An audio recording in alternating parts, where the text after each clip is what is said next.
Bismillahirrahmanirrahim. Assalamualaikum warahmatullahi wabarakatuh. Semangat belajar. Uh, saya Gus Rahmadi, guru di SMKN 1 Penggasela. Kali ini akan memberikan pembelajaran tentang ukuran pemusatan data pada kelas 12. Semoga bermanfaat untuk diri saya pribadi dan pencinta pembelajar matematika yang dirahmati Allah. Pada pembelajaran kali ini, tujuan yang ingin kita capai dalam pembelajaran ini adalah dengan berbagai cara, peserta didik dapat menganalisis masalah kontekstual yang berkaitan dengan nilai-nilai ukuran pemusatan data dengan benar.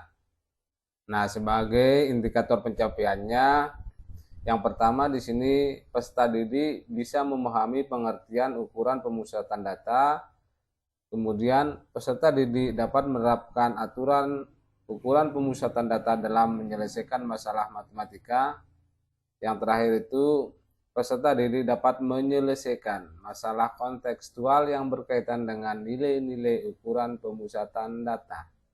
Nah, yang dimaksud dengan pengukuran pemusatan data ini adalah ada rataan, median, dan modus.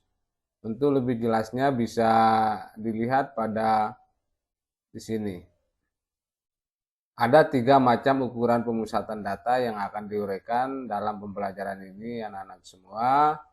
Di sini yang pertama itu ada rataan hitung atau mean, kemudian ada modus, kemudian yang terakhir itu adalah median. Nah, selanjutnya diperhatikan di sini ada yang pertama itu adalah rataan hitung atau mean. Rataan hitung dari suatu rangkaian data adalah jumlah seluruh nilai data dibagi banyak data tersebut. Rumusnya adalah sebagai berikut. Mu sama dengan X1 plus X2 plus dan seterusnya sampai dengan X N dibagi dengan N. Dengan keterangan mu ini adalah rata-rata, kemudian N ini adalah banyak data. Sehingga dapat diartikan X ini adalah data yang pertama, X1, kemudian X2 ini adalah data yang kedua, sampai dengan data yang ke N. Entah datanya itu ke N itu adalah 10, 100, 1000, bebas ya. Yang penting yang namanya rataan, rata-rata hitung itu adalah jumlah semua data dibagi dengan banyaknya data. Itulah yang dikatakan dengan rata-rata. Di berbagai buku, terkadang tulisan rata-rata itu menggunakan X bar, yaitu misalnya seperti ini.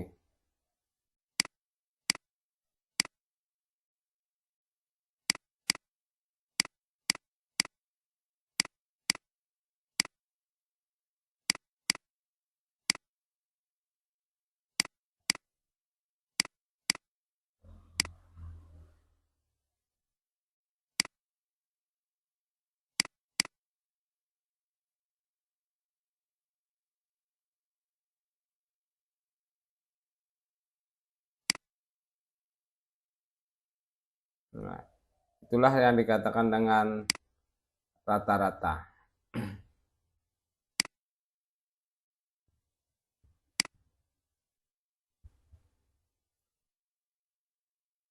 Nah, kita lanjut next. Nah, dalam rata-rata itu tidak terlepas dari itu semua, ada juga rata-rata hitung atau data tunggal yang pertama kita bahas, di mana data tunggal itu adalah datanya seperti ini. Satu persatu kita rata-ratakan. Tentukan rata-rata, contohnya adalah sebagai berikut. Tentukan rata-rata dari rangkaian data berikut. Misalnya datanya 7, 5, 8, 6, 9, 7. Kemudian solusinya adalah seperti ini. Rata-rata sama dengan data pertama dijumlahkan dengan data kedua, dijumlahkan dengan data ketiga, dijumlahkan dengan data keempat, jumlahkan dengan data kelima, jumlahkan data keenam, dibagi dengan banyaknya data. Sehingga nilainya adalah 42 dibagi 6 sama dengan 7. Jadi rata-ratanya sama dengan 7. Kita lanjutkan pembelajaran kita.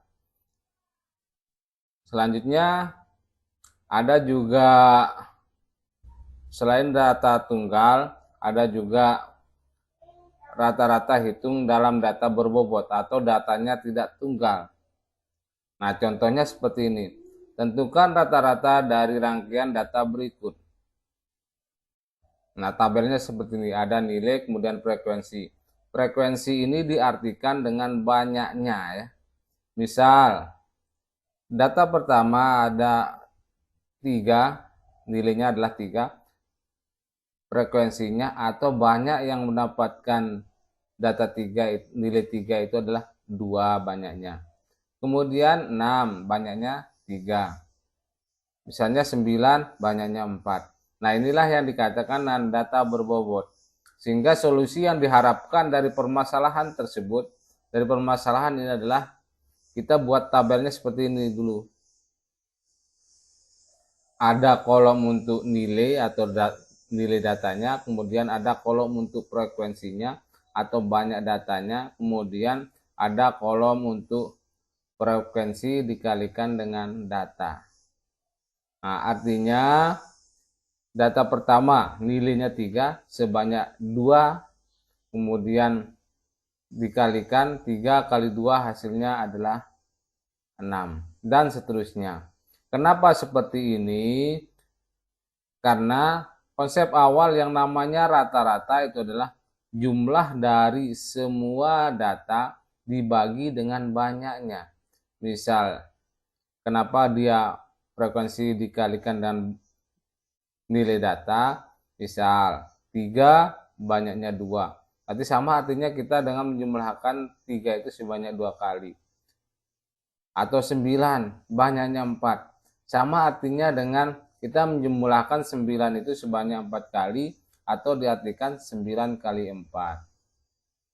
Sehingga dalam tabel ini tertulis frekuensinya adalah 10, artinya banyak data semuanya adalah 10. Kemudian frekuensi kali nilai datanya adalah 67. Artinya jumlah dari nilai data tersebut semuanya adalah 67. Banyaknya 10, jumlahnya 67. Sehingga rata-ratanya bisa kita lihat adalah dan seperti ini. Rata-rata sama dengan jumlah data dibagi banyaknya data. 67 dibagi 10 sama dengan 6,7. Jadi rata-rata yang diharapkan di sini adalah 6,7. Nah, bagaimana dengan para pembelajar semua, para siswa, para peserta didik, sudah paham sampai di sini mengenai rata-rata hitung? Ada rata-rata hitung nilai tunggal, rata-rata hitung untuk data tunggal, dan rata-rata hitung untuk data berbobot. Yang penting konsep rata-rata tersebut adalah rata-rata sama dengan jumlah data dibagi banyaknya. Yang di sini, jumlah data dibagi banyaknya. Next, kita lanjutkan ke pembahasan berikutnya. Kemudian ada juga rata-rata hitung untuk data berkelompok. Rata-rata hitung untuk data berkelompok bisa kita lihat seperti ini model datanya. Jadi artinya sesuai dengan bahasanya data berkelompok, data itu dikelompokkan. Misal, kelompok pertama nilainya 20 sampai 29, banyaknya 4. Kelompok kedua 30 sampai 39, banyaknya 7. Dan seterusnya sampai kelompok terakhir dari 80 sampai 89. Banyaknya 2. Kenapa di sini biasa dalam statistika ini yang dikatakan dengan kelas interval. Kelas pertama, kelas kedua, atau kita pahami dengan kelompok pertama, kelompok kedua, sesuai dengan konsepnya rata-rata hitung data berkelompok, data kelompok. Nah, kita lanjutkan. Untuk pembahasan data berkelompok, nah dari tabel diperoleh di sini ada. Nah, pertama untuk penyelesaiannya dari data kelompok ini secara langsung, yaitu dengan melihat tabel. Tabel daripada datanya seperti ini bisa dilihat. Tinggal dari tabel yang 2 kategori ini ada kelas interval, kelas interval, kemudian frekuensi. Kita kembangkan lagi bentuk tabelnya ke seperti ini. Ada interval, frekuensi, nilai tengah, kemudian frekuensi kali nilai tengah. Nah, misalnya ini data dari 20 sampai ke 29, kita cari nilai tengahnya. Jadi di tengah-tengah antara 20 dengan 29 tersebut, yaitu 24,5. Kemudian kita kalikan, frekuensi dikalikan dengan 24,5 hasilnya 98. Pada kelas kedua juga sama, 30 sampai dengan 39 hasilnya adalah frekuensinya adalah 7, kemudian nilai tengahnya 34,5, sehingga hasilnya adalah seperti ini, 241,5. Nah, bagaimana dengan nilai tengah? Nilai tengah itu bisa kita cari dengan seperti ini.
Nah, untuk mencari nilai tengahnya seperti ini. Kelas pertama, 20 plus 29 dibagi 2 sama dengan 49 dibagi 2 sama dengan 24,5. Nah, begitulah selanjutnya. Setelah kita menemukan nilai tengahnya, baru kita kalikan. Nah, setelah kita kalikan semuanya, antara frekuensi dengan nilai tengah, kita jumlahkan. Sehingga hasilnya adalah seperti ini. Sehingga rata-rata untuk data berkelompok ini adalah 53,9. Bisa dipahami? Nah, untuk lebih bisa memahaminya, silahkan dicoba dengan soal-soal atau mencari di internet, contoh-contoh soal atau membuat data sendiri, bisa dicoba sendiri. Bagaimana caranya menyelesaikannya tentunya sesuai dengan apa yang ada di video ini. Next, kita lanjutkan.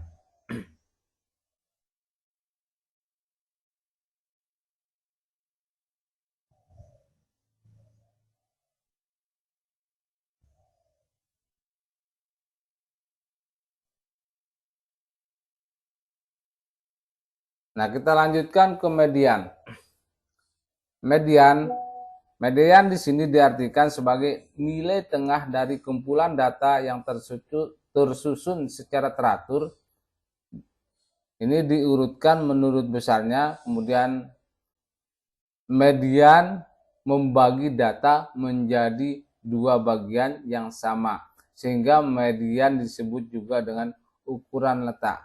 Jadi median itu adalah nilai tengah, artinya membagi data itu menjadi dua bagian yang sama. Itulah yang dikatakan dengan median. Kita lanjutkan.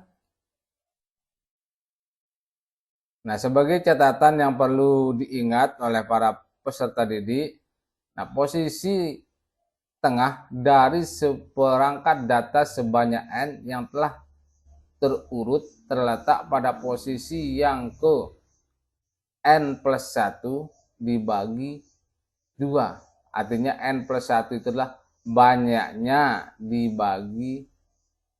banyaknya data plus 1 dibagi 2 jika data tersebut jumlahnya ganjil.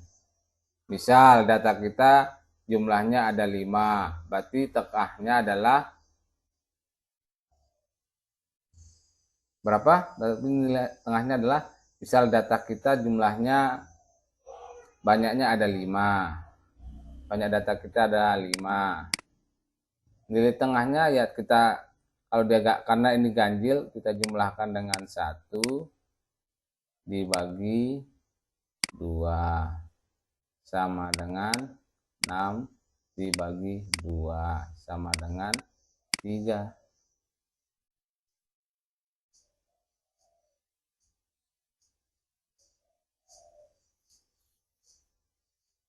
Udah, nah ini dia kalau ganjil. Kita lanjutkan.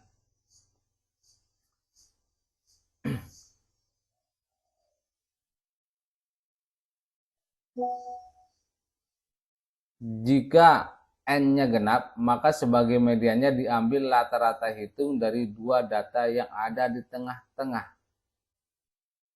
Nah, jadi kalau N-nya genap itu diambil rata-rata dari dua data yang posisinya di tengah. Kita lanjutkan. Median data tunggal, misalnya tentukan median dari rangkaian data berikut. Yang A datanya adalah 7, 5, 8, 6, 9, 7, 10. Dan yang B datanya adalah 7, 8, 6, 9, 7, 10. Solusi yang disarankan di sini adalah yang pertama, bagian A. Kita hitung dulu banyak datanya. Mulai dari sini, 1, 2, 3, 4, 5, 6, 7. Jadi yang A ini termasuk ke dalam data ganjil. Jadi letak mediannya adalah N plus 1 dibagi 2 sama dengan 7 plus 1 dibagi 2 sama dengan 4. Jadi posisinya adalah pada posisi yang keempat, yaitu 1, 2, 3, 4. Jadi pada posisi keempat itu adalah 7. Jadi mediannya nilainya adalah 7. Bisa dipahami?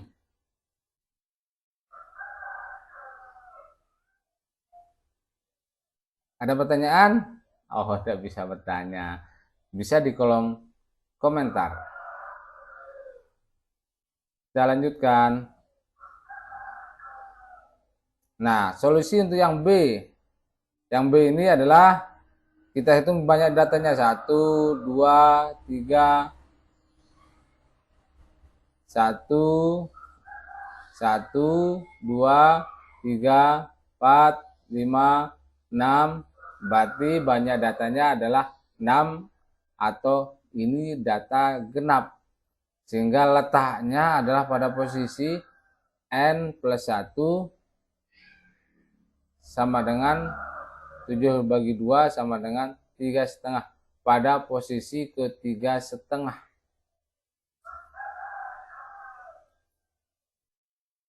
Nah, pada posisi ini antara 7 dengan 8. Sehingga sesuai dengan catatan yang tadi, kalau dia genap, bisa kita ambil rata-rata dari dua data yang nilainya di tengah.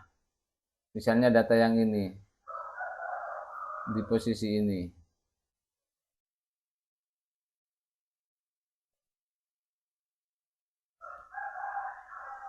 Nah, sehingga bisa kita hitung dengan seperti ini. 7 plus 8 dibagi 2 sama dengan 7 plus 8 berapa? 15 dibagi 2 sama dengan 7,5.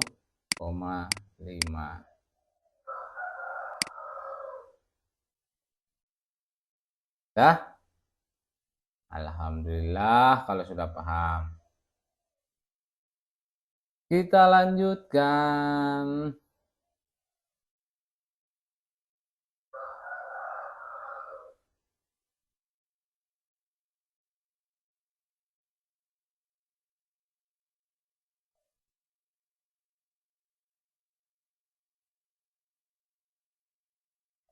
Kita masuk ke modus.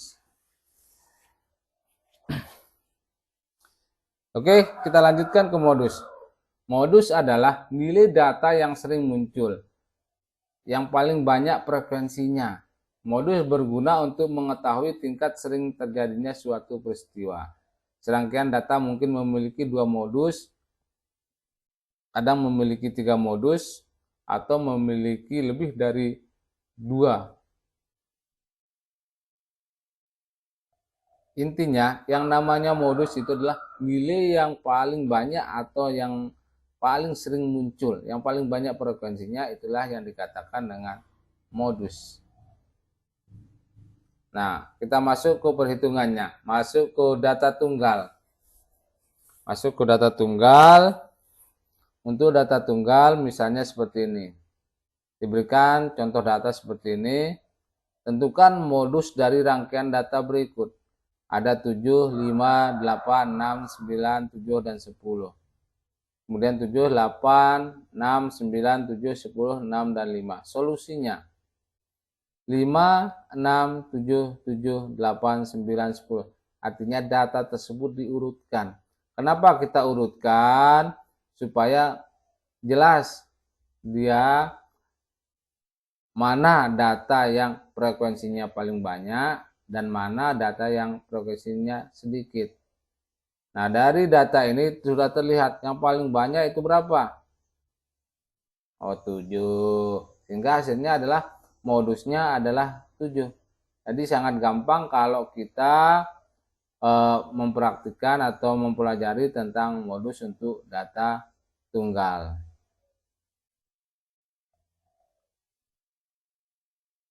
Nah, sampai di sini bisa dipahami. Sampai di sini bisa dipahami untuk para pelajar mengenai ukuran pemusatan data antara rata-rata hitung atau mean, kemudian ada median, kemudian ada modus. Ini untuk data tunggal saja. Gimana?